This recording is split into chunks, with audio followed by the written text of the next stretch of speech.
let me show you how to find Steam game files on Windows 11. First thing you need to do is get to the C drive. On the top left here, you can see this PC. You click it and that's how I get to the C drive.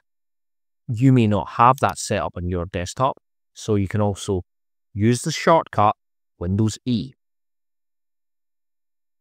And you're now in File Explorer. So you can either scroll down, look for the C drive or this PC, the equivalent to what I've got. And here we are at C drive. Click C drive. Now scroll down to Program Files, x86. Click that. Now we're looking for Steam. And there it is. Click it. Now we're looking for Steam apps.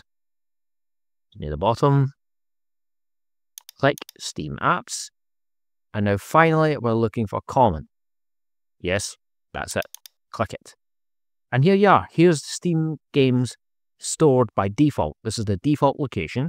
And you may have a lot more games than I have, or even less. These are currently the ones that are installed on my laptop. And there's other games that are not, but these will be the installed games.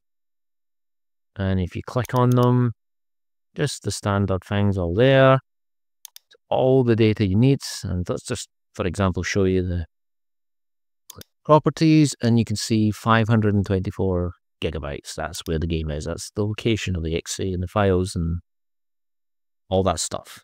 And that's how you find Steam game files on Windows 11. Well, hopefully you found this video helpful. And if you did, could you please leave a like and subscribe to the channel? And if you want to click the notification bell, it'll notify you when a new video is live on YouTube. That's only if you want to. That's all I've got to say for right now. I'm not going to take up too much of your time. Hopefully I'll see you in the next video. You take care of yourself. See you soon.